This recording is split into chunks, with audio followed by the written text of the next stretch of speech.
আলহামদুলিল্লাহ, আল্লাহ পাক রব্বুল আলামিনের অশেষ কৃপা যে মহান রব্বুল আলামিন আজ পবিত্র জুমার দিনে আল্লাহ তাআলা আমাদেরকে শ্রেষ্ঠতম উত্তম বান্দা হিসেবে কবুল মঞ্জুর করে আল্লাহ তাআলার ঘরে মসজিদের ভিতরে জান্নাতের বাগানে আসার বসার কিছু কথা বলা এবং শোনা তৌফিক যে রব্বে কারিম করে দিয়েছে সে রব্বুল আলামিনের দরবারে দিনের সবটুকু মহাব্বত ছেড়ে দিয়ে শুকরিয়া আদায় করে উচ্চ সুরে আলহামদুলিল্লাহ। মুহতারাম হাজিরিন, এটা এমন একটি মাস যে মাসের ভিতরে আমাদের এটা বুঝে নিতে হবে আল্লাহর নবী এই উম্মতকে কতটুকু ভালোবেসেছিলেন এবং কি কতটুকু ভালোবাসেন। আবার এটাও আমাদের বুঝতে হবে যে এই ভালোবাসার পরিপ্রেক্ষিতে আমরা উম্মত হয়ে আল্লাহর নবীকে কতটুকু ভালোবাসতে হবে।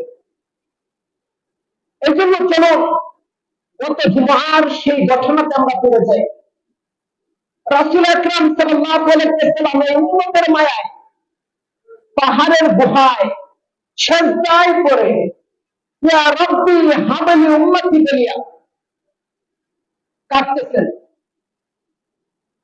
আর সাহাবায়ে কেরাম যে এক একজন এক একটা উসিলা দায়ের করতেছেন, এক একটা কারণ দায়ের করতেছেন যে নবী আপনার জন্য আমি এই করেছি, প্রয়োজন আরো করব।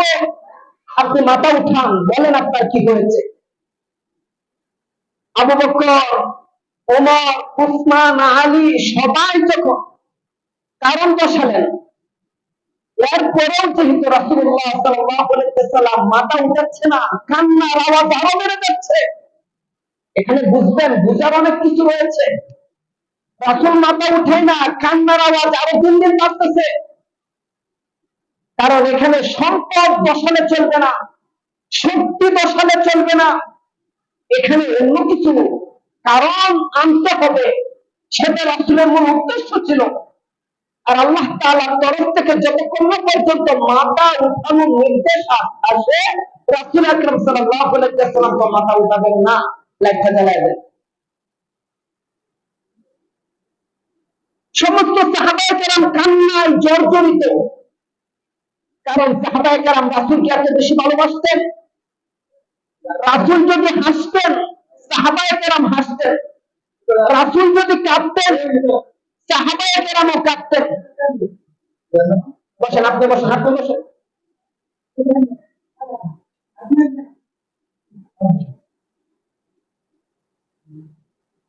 এত বেশি ভালোবাসতেন রাসূলকে সাহাবায়ে কেরাম।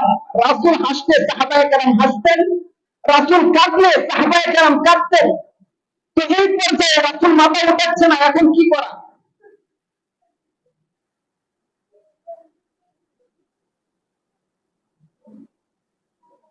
মুহতারাম হাজিরিন,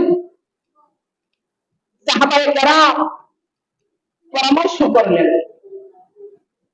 যে এইখানে যদি রাসূলুল্লাহ সাল্লাল্লাহু আলাইহি ওয়াসাল্লামের কান্না বন্ধ করাতে হয়, রাসূলকে যদি আমাদের সাথে ফিরিয়ে নিতে হয়, রাসূলকে যদি মাথা উঠানোর জন্য অনুরোধ করা হয়, একজন করলে মাথা উঠাবে, একজন ব্যক্তি যদি আসে তাহলে রাসূল আকরাম সাল্লাল্লাহু আলাইহি ওয়াসাল্লাম কান্না বন্ধ করবেন। সমস্ত সাহাবায়ে কেরাম মিলে চলে গেলেন ফাতেমা রাদিয়াল্লাহু তাআলা আনহার কাছে।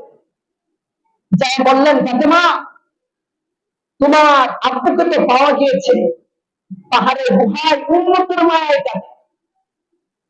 হযরত ফাতেমা তুজ-জোহরা রাদিয়াল্লাহু তাআলা আনহা তিনিও পর্দার সাথে পাহাড়ের গুহায় চলে আসলেন।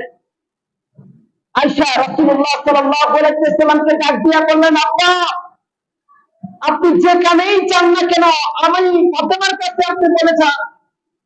কারণ আপনি প্রায় সময় বলেন আপনি আমাকে এত ভালোবাসেন, আপনি মেয়ের চোখে আমাকে কখনো দেখেন না, আপনার মা আমেনার চোখে সবসময় আমাকে দেখতে পান। কারণ আমার চেহারা আপনার মা আমেনার মতো হয়েছে। আর আপনি যখনই আমার দিকে তাকান আপনার মা আমেনাকে আপনি দেখতে পান। সুতরাং মা হিসেবে আপনি যেখানেই যান, আমি ফাতেমার কাছে আপনি বলে যান, আজকে গত রাত থেকে আপনি কোন জায়গায় নাই, আপনাকে সব জায়গায় খোঁজা হচ্ছে, কিন্তু আমি ফাতেমাও জানি না যে আপনি এই জায়গায় আছেন। সমস্ত সাহাবায়ে কেরাম আসলো, সবাই এসে মাথা উঠানোর জন্য অনুরোধ করলো, কিন্তু আপনি মাথা উঠান না। ও বাবা, আপনার মেয়ে আপনার চোখের সামনে এসেছে, মাথাটা উঠা, আপনার মেয়েকে দেখুন। রাসূল আকরাম সাল্লাল্লাহু আলাইহি ওয়াসাল্লাম মাথা উঠায় না। এই পর্যায়ে ফাতেমা রাদিয়াল্লাহু তাআলা আনহা ভাবলেন যে যেখানে আমি নিজে চলে আসছি, সেখানে যেহেতু মাথা উঠালো না, সেখানে কিছু কোরবান দিতে হবে। এই ঘটনাটা শেষ পর্যন্ত আপনাদের মনে রাখতে হবে, এতটুকু এখানে যা হবে এতটুকু। শেষ পর্যায়ে এখানেই চলে আসবো আমি। ফাতেমা রাদিয়াল্লাহু তাআলা আনহা ভাবলেন কিছু একটা কুরবান দিতে হবে। যদি কুরবান না দেই তাহলে রাসূল আকরাম সাল্লাল্লাহু আলাইহি ওয়াসাল্লামের মাথা উঠানো কখনোই সম্ভব হবে না। ফাতেমা রাদিয়াল্লাহু তাআলা আনহা পাহাড়ের গুহা থেকে দৌড়ায় বের হয়ে গেলেন। জমিনে এসে 2 রাকাত নামাজ পড়ে আল্লাহ তাআলার দরবারে দুটো হাত উঠিয়ে দিলেন।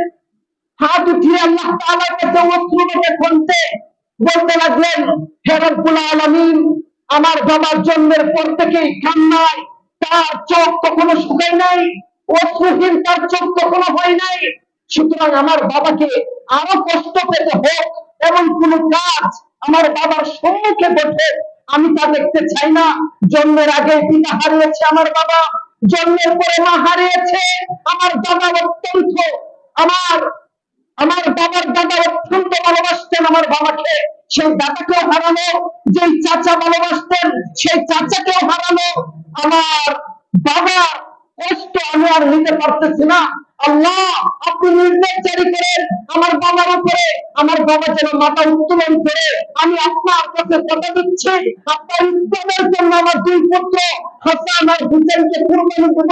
এই প্রাণ এবং প্রতিজ্ঞা এই নিয়তে আমি বন্ধ হলাম। ঠিক ওই সময় আল্লাহ তাআলা বললেন যে যাও, যেখানে হাসান আর হুসেন রাদিয়াল্লাহু তাআলা আনহুকে ইসলামের জন্য কুরবান দিবে এই প্রাণ এবং প্রতিজ্ঞায় ফাতেমা রাজি হয়ে গেল। সেখানে আল্লাহর নবী আর সন্তান করে কাটতে পারে না। জিবরিল আলাইহিস সালাম বললেন, ফাতেমা আল্লাহ তাআলার কাছে দায়বদ্ধ হয়েছে, ও আল্লাহর নবী, আপনার উম্মতের আর কোনো টেনশন নাই। আপনার উম্মতের জন্য আপনার উম্মত কিভাবে ইসলামের পথে থাকতে পারে, আপনার উম্মত কিভাবে ইসলাম কায়েম করতে পারে, এই জন্য আপনার মেয়ে ফাতেমা আপনার কলিজার টুকরা নাতিকে ইসলামের জন্য কুরবান করবে। এই ওয়াদা আল্লাহ তাআলার সাথে করেছে। তো হযরত হাসান হুসাইন রাদিয়াল্লাহু তাআলা কারবালার ময়দানে হুসেন রাদিয়াল্লাহু তাআলা আনহুর বডি থেকে কল্লা বিখণ্ডিত করা হয়েছিল। ওই ঘটনায় পরে আসবো, কিন্তু আগে এটা বুঝতে হবে যে ওই যে কারবালার ময়দানে ইসলামের জন্য শাহাদাত বরণ করবেন হুসেন রাদিয়াল্লাহু তাআলা আনহু, এটা ফাতেমা রাদিয়াল্লাহু তাআলা আনহু রাসূলের জীবন বাঁচায় আল্লাহ তাআলার কাছে ওয়াদা করেছিলেন। আল্লাহ তাআলা ইসলামের জন্য ফাতেমা রাদিয়াল্লাহু তাআলা আনহা তার 2 সন্তানকে কুরবান করবেন, কুরবান হোক, এই প্রতিশ্রুতি উনি আগে নিয়ে নিয়েছিলেন। সম্মানিত হাজিরিন, রাসূলুল্লাহ সাল্লাল্লাহু আলাইহি ওয়াসাল্লাম জন্মের পর থেকে শুধু খালি উম্মতের মায়ায় কেঁদেছেন। এমন একটা দিন নাই যে উম্মতের মায়ায় রাসূল কাঁদে নাই। আল্লাহ তাআলা কোরআনেও বলেছেন, যেমন একটা নবী পাঠিয়েছি তোমাদের জন্য, যে নবী শুধু খালি তোমাদের জন্যই কাঁদবে, যে নবী তোমাদের মায়ায় সব সময় জর্জরিত থাকবে, তোমাদের মুক্তির সন্ধানে সব সময় দৌড়ায়া বেড়াবে। আমার নবী জীবন দশায় কেঁদেছেন, জন্মের পরে কেঁদেছেন, এখনো পর্যন্ত রোজা পাকে কাঁদতেছেন। যে কেমন কাঁদতেছেন যদি কেউ প্রমাণ করতে চায়, কিভাবে প্রমাণ করতে হবে যে জন্মের পর থেকে তার ভিতরে কখনো হারাম খাদ্য ঢুকে নাই, এমন কোন ব্যক্তি যদি পাওয়া যায় যার জীবনে হালাল উপার্জন দ্বারা যার শরীরে গোশত মাংস তৈরি হয়েছে, এমনকি যার জীবনে নামাজ ফরজ হওয়ার পর থেকে নিয়ে তাকবীর ওয়ালা সুতরাং এমন পাক্কা একজন নামাজি যদি রাসূলুল্লাহ সাল্লাল্লাহু আলাইহি ওয়াসাল্লামের রওজার সাথে তার কান্থা লাগায় দেয়, এখনো সে রোজার ভিতর থেকে যে আওয়াজ হয়, সে আওয়াজ তার কানে চলে আসবে, ইয়া রাব্বি হাবলি উম্মতি, বলে সুবহানাল্লাহ। সম্মানিত হাজিরিন, একদিন আম্মা জান আয়েশা রাদিয়াল্লাহু তাআলা আনহা বলতেছেন, ওগো নবী, আমার মনটা ভালো নেই, আপনি আমার জন্য একটু দোয়া করেন। রাসূল আকরাম সাল্লাল্লাহু আলাইহি ওয়াসাল্লাম নামাজ পড়ে হাত উত্তোলন করলেন, উত্তোলন করে বললেন, আল্লাহ, আমার আয়েশা সামনের পিছনের সমস্ত গুনাহ তুমি মাফ করে দাও। আম্মা জান আয়েশা রাদিয়াল্লাহু তাআলা আনহা মুস্কি হেসে দিলেন। রাসূল আকরাম সাল্লাল্লাহু আলাইহি ওয়াসাল্লাম আয়েশাকে বললেন, আয়েশা, তুমি খুব খুশি হয়েছো একবার তোমার জন্য দোয়া করাতে, কিন্তু তুমি কি এটা জানো, আমি যখনই নামাজ পড়ি, ফরজ নামাজ হোক, সুন্নাত নামাজ হোক, নফল নামাজ হোক, তাহাজ্জুদের নামাজ হোক, যখনই আমি নামাজ পড়ি, নামাজের প্রত্যেকটি নামাজের পরে শেষ মুনাজাত আমার থাকে আমার উম্মতের জন্য। প্রত্যেকটি নামাজের পরে শেষ মুনাজাত আমার থাকে আমার উম্মতের মুক্তির জন্য। প্রত্যেকটি নামাজের পরে আমার শেষ মুনাজাত থাকে আমার উম্মতের হেদায়েতের জন্য। প্রত্যেকটি নামাজের পরে আমার শেষ মুনাজাত থাকে আমার উম্মতের জাহান্নাম থেকে মুক্তির জন্য, জান্নাতের ফয়সালা হয়ে যাওয়ার জন্য। তো রাসূলুল্লাহ সাল্লাল্লাহু আলাইহি ওয়াসাল্লাম এই উম্মতকে কেমন ভালোবাসতেন। এখন আমরা উম্মত হয়ে রাসূলকে কেমন ভালোবাসতে হবে। লা ইউমিনু আহাদুকুম হাত্তা ইয়াকুনা আহাব্বা ইলাইহি মিন ওয়ালিদিহি ওয়া ওয়ালাদিহি ওয়ান নাসি আজমাইন। যে দুনিয়ার ভিতরে যা কিছু রয়েছে, মা বাবা ভাই বোন আত্মীয় স্বজন ধন সম্পদ ব্যবসা বাণিজ্য নেতা নেত্রী, এমনকি নিজের জানের থেকেও যে ব্যক্তি আমার আপনার নবীকে ভালোবাসতে পারবে না, সে কখনো মুমিন হতে পারবে না। ওমর রাদিয়াল্লাহু তাআলা আনহু বলেন, ও আল্লাহর নবী, আমি সব থেকে বেশি আপনাকে ভালোবাসি, তবে আমার জানের থেকে নয়। রাসূল আকরাম সাল্লাল্লাহু আলাইহি ওয়াসাল্লাম বলেন, ওমর, তুমি এখনো মুমিন হতে পারো নাই। উনি কিছুক্ষণ ভাবলেন, বেটে বললেন যে আল্লাহর নবী, এখন এই মুহূর্তে আমার জীবনের চেয়ে আমি ওমর আপনাকে বেশি ভালোবাসি, বলেন সুবহানাল্লাহ। তাহলে নিজের জীবনের চেয়ে বিশ্বনবীকে বেশি ভালোবাসতে হবে। আর যদি ভালোবাসি, দেখেন আল্লাহ তাআলা কোরআনুল কারীমে কি বলেন, কুল ইন কুনতুম তুহিব্বুনাল্লাহ ফাত্তাবিউনি ইউহিব্বুকুমুল্লাহ ওয়া ইয়াগফির লাকুম যুনুবাকুম ওয়াল্লাহু গফুরুর রাহিম। আল্লাহ তাআলা বলেন, কুল, ও নবী, আপনি বলে দিন, আপনার উম্মতদেরকে জানিয়ে দিন, আপনার উম্মতের সামনে বয়ান করুন, ইন কুনতুম তুহিব্বুনাল্লাহ ফাত্তাবিউনি ইউহিব্বুকুমুল্লাহ। আপনার উম্মতদেরকে আপনি বলুন, যারা আপনাকে ভালোবাসবে, যারা আমি আল্লাহর ভালোবাসা পেতে চাই। এখানে বুঝার বিষয় হলো, আল্লাহ তাআলা এটা বলে নাই যে যারা আমি আল্লাহকে ভালোবাসতে চাই তারা যেন আপনাকে ভালোবাসে। আল্লাহ তাআলা এখানে এভাবে বুঝিয়েছেন, যারা আমি আল্লাহর ভালোবাসা পেতে চাই, অর্থাৎ যারা চায় আমি আল্লাহ তাদেরকে ভালোবাসি, তারা যেন ফাত্তাবিউনি ইউহিব্বুকুমুল্লাহ, আপনার ইতাআত করে আপনাকে ভালোবাসে। যে নবীকে ভালোবাসলে আল্লাহ নিজে স্বয়ং তাকে ভালোবাসে, সেই নবীকে ভালো না বেশি উপায় আছে? সেই নবীকে ভালো না বাসলে জান্নাতের রাস্তা পাওয়া যাবে না। সেই নবীকে ভালো না বাসলে পরকালে মুক্তির ব্যবস্থা আমাদের জন্য হবে না। মুহতারাম হাজিরিন, রাসূলকে ভালোবাসতে হবে জীবনের চেয়েও বেশি। অর্থাৎ যদি আমার ধন সম্পদ থেকে রাসূলকে বেশি ভালোবাসতে না পারি, যদি আমার সময় থেকে রাসূলকে বেশি ভালোবাসতে না পারি, যদি আমার মা বাবা ভাই বোন কলিজার টুকরা সন্তান থেকে রাসূলকে বেশি ভালোবাসতে না পারি, যদি আমার নেতা নেতৃত্ব থেকে রাসূলকে বেশি ভালোবাসতে না পারি, এমনকি নিজের জীবনের চেয়েও যদি রাসূলকে বেশি ভালোবাসতে না পারি, তাহলে মনে রাখবা মুসলমান, প্রকৃত মনে এখনো তুমি হতে পারো নেই। এই জন্য আজকে আমাদের সম্মুখে একটা ঐতিহাসিক প্রেক্ষাপট জারি হয়েছে। আমাকে আর আপনাকে প্রমাণ করতে হবে পৃথিবীর সব প্রেম আর মহব্বতের দিকে, আর আমার আপনার নবীর ভালোবাসা প্রেম আর মহব্বতের দিকে, সমস্ত ভালোবাসাকে ঢুকিয়ে করে আমি আর আপনি আল্লাহ তাআলার নবীর ভালোবাসাকে প্রাধান্য দিতে চাই। আর রাসূলকে যদি ভালোবাসতে চাই, তাহলে বুঝে নিতে হবে যেভাবে মন চায় সেভাবে রাসূলকে ভালোবাসতে কখনো হবে না। কোরআন ও হাদিস থেকে রিচার্জ করে আমি 3টি অধ্যায় বের করেছি। যদিও মনে হতে পারে 3টি কথা একেবারে আপডেট, হতে পারে এমন আসলে আপডেট, এরপরেও এটাই বাস্তব যে 3টি পর্যায়ে রাসূলকে বর্তমান জামানার মানুষ ভালোবাসে। তার মধ্যে একটি পর্যায় হলো রাসূলকে ভালোবাসার পদ্ধতি 3টি। 1 নম্বর পদ্ধতি হলো কিছু মানুষ ইহুদি পদ্ধতিতে রাসূলকে ভালোবাসে। সবাই বলেন কি পদ্ধতিতে? 2 নম্বর পদ্ধতি হলো রাসূলকে ভালোবাসার খ্রিস্টান পদ্ধতি। আমাদের মুসলমানের ভিতরে কিছু মানুষ খ্রিস্টান পদ্ধতিতে রাসূলকে ভালোবাসে। কি পদ্ধতিতে? খ্রিস্টান। আর 3 নম্বর যে পদ্ধতি ছাড়া বাহিরের কোন রাস্তা আমরা রাস্তার জন্য খোলা নেই, যে পদ্ধতির বাহিরে জান্নাতে যাওয়ার কোন সন্ধান আমাদের কাছে জানা নেই, সেই পদ্ধতি হলো সাহাবাওয়ালা পদ্ধতি। রাসূলকে ভালোবাসার পদ্ধতি 3। 1 নম্বর হলো ইহুদি পদ্ধতি, 2 নম্বর খ্রিস্টান পদ্ধতি, 3 নম্বর হলো সাহাবা পদ্ধতি। এই 3টি ব্যাখ্যা যদি দিই তাহলে আপনারা স্পষ্টভাবে বুঝতে পারবেন যে কারা কোন পদ্ধতিতে রাসূলকে ভালোবাসতেছে। আসুন ইহুদি পদ্ধতিতে রাসূলকে ভালোবাসার নমুনা কি, খ্রিস্টান কি, এটা জেনে নেই। ইহুদি সম্প্রদায়ের যুগে, ইহুদি সম্প্রদায়ের ভিতরে আল্লাহ পাক রব্বুল আলামিন হযরত মুসা আলাইহিস সালামকে পাঠিয়েছিলেন।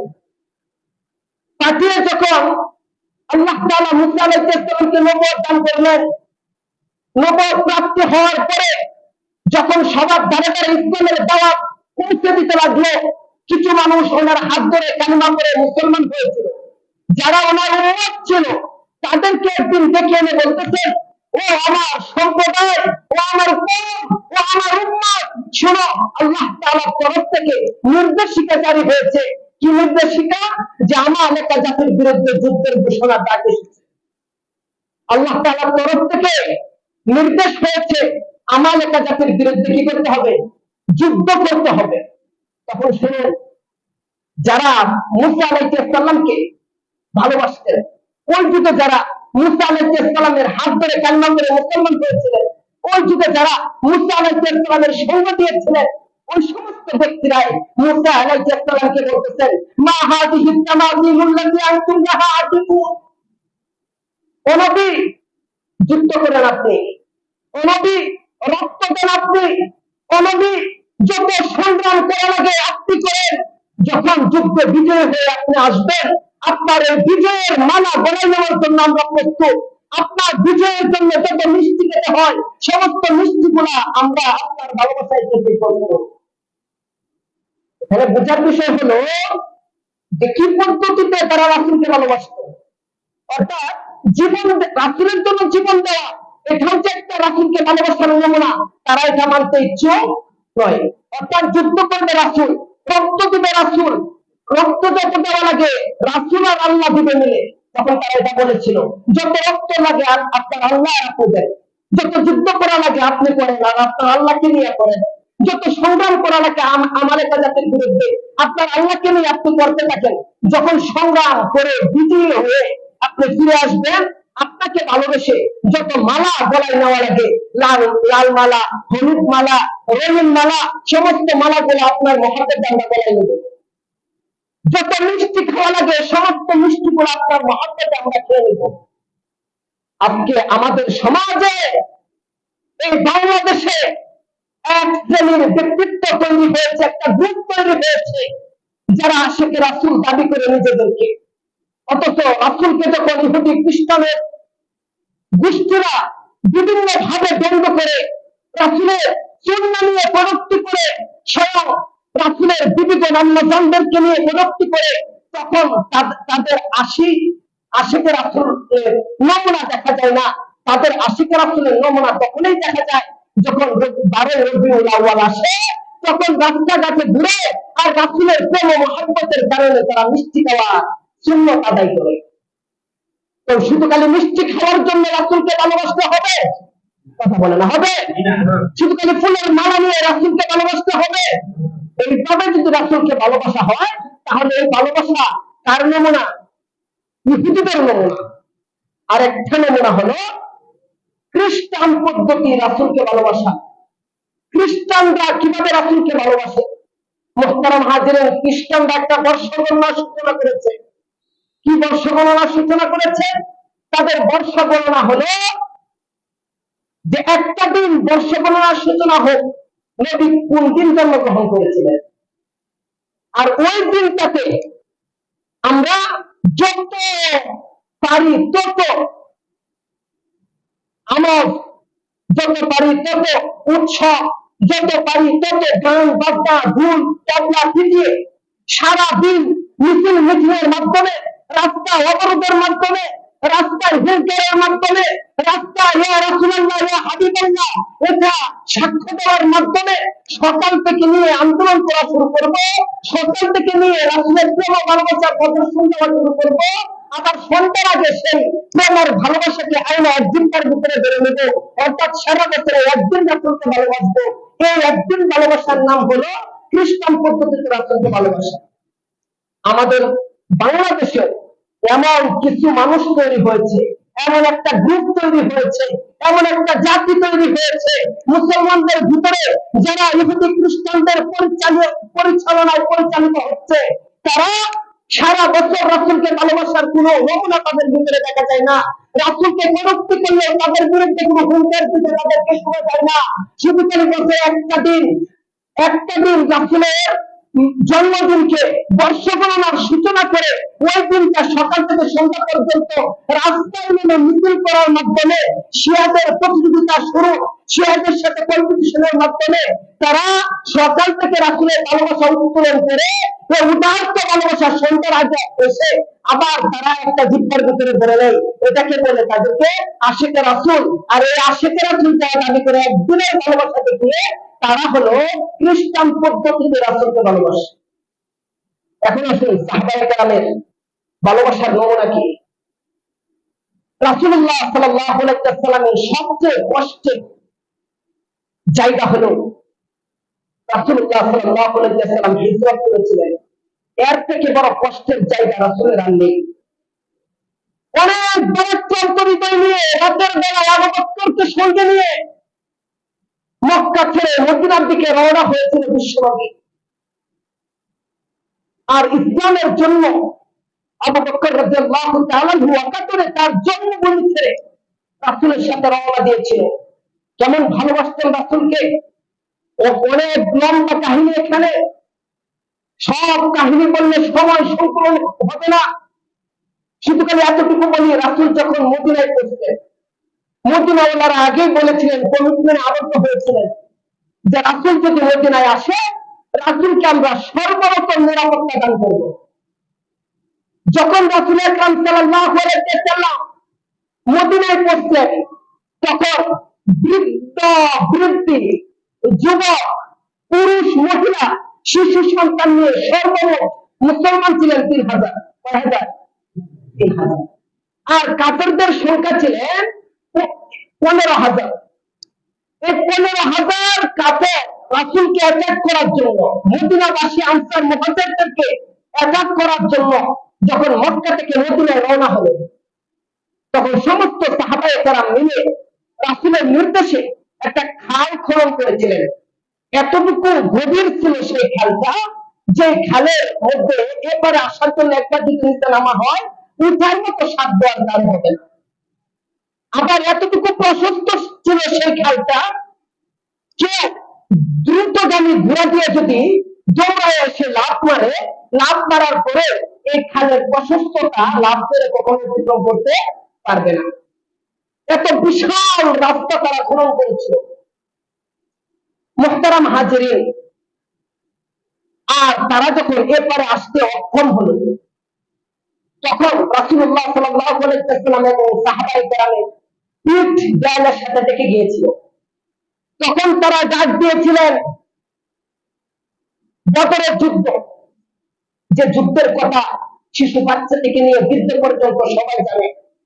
বদরের যুদ্ধ সংগঠিত হয়েছিল মদিনায় থাকা অবস্থায়। আর সেই যুদ্ধের ডাকে যখন রাসূল চ্যালেঞ্জ গ্রহণ করলেন, তখন সমস্ত মদিনার আনসারদেরকে এক জায়গায় বসালেন, সমস্ত মুহাজিরদেরকে এক জায়গায় বসালেন, বসিয়ে রাসূলুল্লাহ সাল্লাল্লাহু আলাইহি ওয়াসাল্লাম গরমে একটি ভাষণ দিলেন। ও মদিনার আনসারেরা, তোমরা তো আমার সাথে কমিটমেন্টে আবদ্ধ হয়েছিলে, মদিনায় আসা পর্যন্ত তোমরা আমাকে নিরাপত্তা দিবে।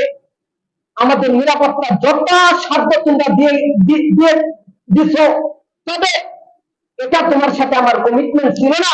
মদিনায় আসার পরে যদি কোনো যুদ্ধ সংঘটিত হয়, সে যুদ্ধে আমার সাথে তোমরা সঙ্গ দিবে। এখন দেখো, আমার সংখ্যা অনেক কম, আমার শক্তি অনেক কম, আর এই অল্প মানুষ নিয়ে আমি রাসূল মুনাফিকদের বিরুদ্ধে যুদ্ধ ঘোষণা করেছি, কাফের মুশরিকদের বিরুদ্ধে যুদ্ধ ঘোষণা করেছি। 1000-এরও বেশি সশস্ত্র তাদের বাহিনী, আর আমার বাহিনী মাত্র 313 জন। এখন আমি তো বিপদগ্রস্ত হয়ে গেলাম, আমি তো পেরেশান অবস্থায় দিন কাটাচ্ছি। ও সাহাবায়ে কেরাম, আমি শুধু খালি তোমাদের মতামতটুকু জানতে চাই। আশিরু আলাইকা ইয়া আইয়ুহান নাস, এখন তোমরা কি বলবে? মুহতারাম হাজিরিন, এই সময় আনসারদের ভিতর থেকে একজন দাঁড়িয়ে গেলেন। দাঁড়িয়ে যে কথাটা বলেছিলেন, সেই কথাটা রাসূলুল্লাহ সাল্লাল্লাহু আলাইহি ওয়াসাল্লাম হাদিসের ভিতরে উঠিয়ে দিয়েছেন। বুখারী শরীফে সেই হাদিসটা উল্লেখ করেছে। আশিরু আলাইকা ইয়া আইয়ুহান নাস, এই কথা বলার পরে সাহাবায়ে কেরাম বলেছিলেন, একজন আনসারদের মধ্যে দাঁড়িয়ে, ইনজিরি মা বারাকাল্লাহ ওয়াল্লাহি ইন্না নুকাতিলু আইয়ামিনিকা ওয়া আন শিমালিকা ওয়া আন খালফিকা নাহরিদুনা নাহরিকা নাহরিদুনা নাহরিকা নাহরিদুনা নাহরিকা। ও আল্লাহর নবী, আমরা সাহাবায়ে কেরাম সংখ্যায় কাফের থেকে অনেক কম হতে পারি, আর আপনি দুশ্চিন্তার কোনো কারণ নাই। আপনি জেনে রাখবেন, এতটুকু আস্থা আমাদের প্রতি আপনি রাখবেন। আমরা কথা দিচ্ছি, চিন্তার কোনো কারণ নাই, ভয় পাওয়ার কোনো কারণ নাই। আমরা সাহাবায়ে কেরাম আপনার সামনে, পিছনে, ডানে বামে, উপরে নিচে, চতুর্দিক দিয়ে এমন ভাবে আপনাকে বেষ্টন করে রাখবো, যত কঠিন তীরে আপনার দিকে নিক্ষেপ করুক না কেন, আমাদের উন্মুক্ত বুকটা আপনার সম্মুখে তুলে দিয়ে সেই তীরকে আমাদের বুকে ধারণ করবো। এরপর আপনার গায়ে একটা ফুলের কাজ লাগবে দিব না। এবার বুঝেন সাহাবায়ে কেরাম রাসূলকে কেমন ভালোবাসতেন, সাহাবায়ে কেরাম রাসূলকে কেমন ভালোবাসতেন, বাইরে অফ করেন। তো আমাদের ভালোবাসার পদ্ধতি কয়টি? 3টি। 1 নম্বর পদ্ধতি কি?